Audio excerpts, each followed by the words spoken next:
ये order of matrix क्या होता है? आइडेंटिफाई जी, ऑर्डर ऑफ मैट्रिक्स इसमें वो कहता है to identify the number of rows and number of column, यानी कि कतारों की तादाद और कॉलमों की तादाद की शनाख्त करने के अमल को क्या कहते हैं?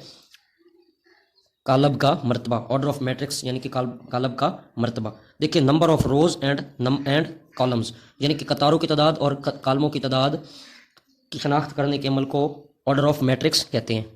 अब अगली बात हमें पता होनी चाहिए कि इसमें कतारें और कॉलम क्या होते हैं। देखें, वो कहता है कि आगे हमारे पास रो में कहता है कि डिनोटेड बाय एम, इनको हमेशा लिखा जाता है एम से, एंड इट प्रेजेंट हॉरिजेंटली, और ये इट प्रेजेंट हॉरिजेंटली ये उफ़क़ी तौर पर पाई जाती हैं। देखें, यहाँ पे देखें हमारे पास फॉर एग्जांपल हमारे पास जैसे ऊपर अभी बयान किया गया, एक ए हमारे पास था, इसमें 2 3 5 और 2 ये वाला हमारे पास था। तो हमने क्या किया इसमें, देखें इसमें वो कहता है कि हमारे पास ये वाली और ये वाली कतारें हमारे पास प्रेजेंट हॉरिजेंटली, जो ये वाली हैं ये हमारे पास कतारें हैं। पहली कतार हमारे पास R1 ये वाली, और दूसरी हमारे पास ये वाली। देखें, ये वाली हमारे पास पहली कतार और ये वाली हमारे पास दूसरी कतार। तो इसको हम लिखेंगे कि, और इसको हमेशा आपको पता डिनोट किया जाता है M से। ये हमारे पास एक कतार ये होगी और एक कतार ये होगी। इसका मतलब है कि हमारे पास कतारें कितनी हैं? 2। तो अब आगे हमारे पास है कॉलम्स। कॉलम्स क्या होते हैं? कहते हैं डिनोटेड बाय N, इनको ज़ाहिर किया जाता है N से, इनको N से लिखा जाता है, and it present in a vertically way. देखिए, हमारे पास ये columns denoted by N, it present in vertically way, और ये मोदी तौर पर पाए जाते हैं। फॉर एग्जांपल हमारे पास ये एक ए कॉलम है, तो इसमें देखें 2 3 5 और 2। ये देखें, ये इस वाली अमूदी साइड वाली ये वाली इस तरह की, ये हमारे पास क्या है? कॉलम C1 और C2 हमारे पास क्या है? कॉलम है। तो इसका मतलब है कि इसमें हमारे पास कॉलम कितने हैं? 2 हैं जी। तो नेक्स्ट हमारे पास है ऑर्डर ऑफ मैट्रिक्स। ये क्या होता है? Number of rows and column in a matrix, यानी कि number of rows and columns in a matrix is said to be matrix.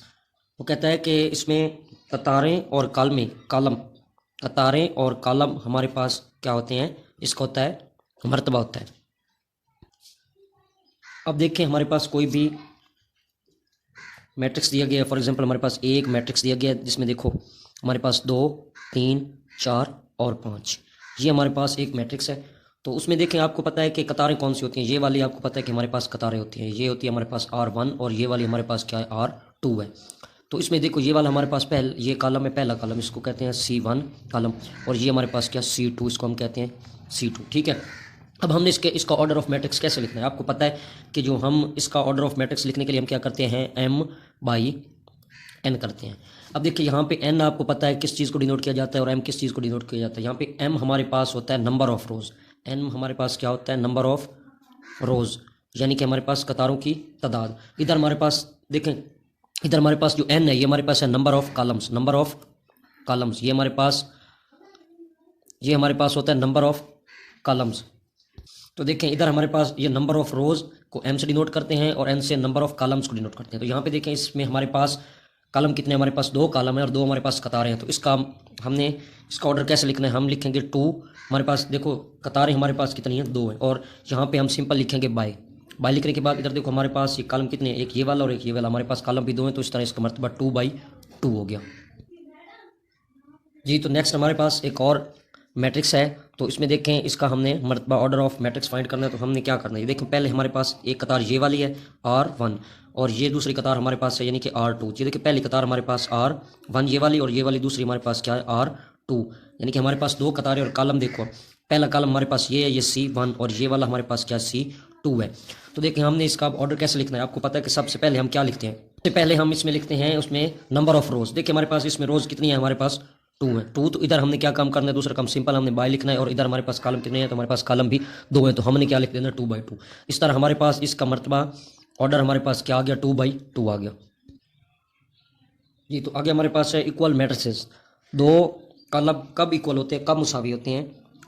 उनके लिए एक शर्त है, वो कहता है कि if A and B are the 2 matrix, अगर A और B हमारे पास कोई से भी 2 कॉलम हैं, तो वो कब एक दूसरे के बराबर होंगे?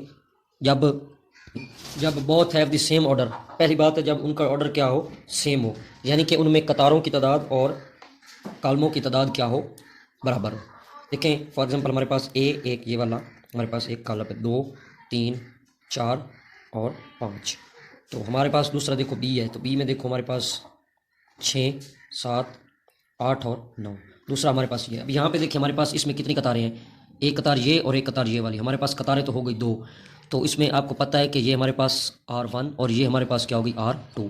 तो अब देखिए हमारे पास यहाँ पे कॉलम कितने, एक और दो, दो भी हमारे पास कॉलम है, और इधर हमारे पास ये देखें एक ये वाला कॉलम और एक ये वाला कॉलम, मतलब इसके कॉलम भी सेम है और इनकी कतारें भी सेम है। वो कहते हैं पहली शर्त तो ये होनी चाहिए कि हमारे पास इसकी जो होती हैं इनका ऑर्डर सेम होना चाहिए, मतलब इनकी कतारों की तादाद इनकी कॉलमों की तादाद के बराबर होनी चाहिए। देखें किसी भी कॉलम को किसी भी मैट्रिक्स के इक्वल होने की सिर्फ ये एक शर्त पहली नहीं है, पहली शर्त ये है और इसके अलावा एक दूसरी शर्त भी है। दोनों शर्त अगर कोई भी दो मैट्रिक्स अगर दोनों शर्तों पे पूरा उतरते हैं तो वो हमारे पास इक्वल मैट्रिक्स होंगे, अदरवाइज वो हमारे पास वो इक्वल मैट्रिक्स नहीं होंगे। दूसरी शर्त कौन सी, वो कहते हैं their corresponding elements are equal. अब आपको ये पता होना चाहिए कि करस्पॉन्डिंग एलिमेंट्स क्या होते हैं। जैसे कि हमारे पास ये ऊपर आपको नजर आ रहे हैं, ये दो हमारे पास कॉलम है, हमारे पास ये वाले जो अंदर पहला 2 3 4 5 है। अब यहाँ पे देखो हमारे पास 6 7 8 और 9 है। आगे वो कहता है कि their corresponding elements are equal. दूसरी शर्त ये है कि उनकी करस्पॉन्डिंग एलिमेंट्स जितने भी हैं ना वो भी आपस में क्या होने चाहिए, इक्वल होने चाहिए। तो फिर जो है ना एक मैट्रिक्स हमारे पास जाके इक्वल होता है। तो अब देखते हैं कि करस्पॉन्डिंग एलिमेंट्स इनके कैसे इक्वल होते हैं जी। तो फॉर एग्जाम्पल हमारे पास ये दो कॉलम है, हमारे पास पहला ए ये है और बी हमारे पास ये है, तो ये कब इक्वल होंगे। पहली बात देखें इनमें कतारें कितनी है, पहली कतार ये और दूसरी कतार ये वाली है। इसका मतलब है हमारे पास क्या है, एक तो इसकी दो कतारें हैं, इसकी भी कितनी कतारें हैं, दो कतारें हैं। इसके देखें इसके दो कॉलम इसके और दो कॉलम इसके, इसका मतलब है इनका मर्तबा तो बराबर है, लेकिन अगली बात इनकी करस्पॉन्डिंग एलिमेंट्स भी इक्वल होने चाहिए। वो कैसे इक्वल, अब देखो यहाँ पे हमारे पास क्या 2 है, इधर हमारे पास 2 है, इधर हमारे पास 3 है और ये हमारे पास क्या है 3 है। यहाँ पे हमारे पास 1 है तो इधर हमारे पास 2 - 1 है। तो इसको आप पहले सिंपली हल कर लो। बी हमारे पास ऐसे दो, आप दो में से एक निकालो तो हमारे पास एक बचता है। तो इधर हमारे पास 3 है और ये 3 और 2 हमारे पास होते हैं 5। अब आप देखो कि इनमें देखो पहले में हमारे पास 2 है, इधर भी हमारे पास क्या 2 है, इसमें ए में हमारे पास यहाँ पे 3 है तो इधर भी हमारे पास क्या है 3 है। इधर हमारे पास 2 है, इधर हमारे पास इधर हमारे पास 1 है तो इधर भी हमारे पास क्या है 1 है। इधर 5 है तो ये वाला भी इसका एलिमेंट्स क्या है 5 है। तो इसका मतलब है कि इनका पहला तो इनका मर्तबा बराबर हो गया और इनके करस्पॉन्डिंग एलिमेंट्स भी बराबर हैं। तो ये कॉलम आपस में ए और बी क्या है आपस में बराबर है, ये हमारे पास कॉलम बराबर है जी। तो नेक्स्ट वो हमारे पास कहता है कि हमारे पास फॉर एग्जांपल ए एक और कॉलम हमारे पास दिया गया है ये वाला, इसमें ये 2 3 4 और ये वाला हमारे पास 5 एलिमेंट है।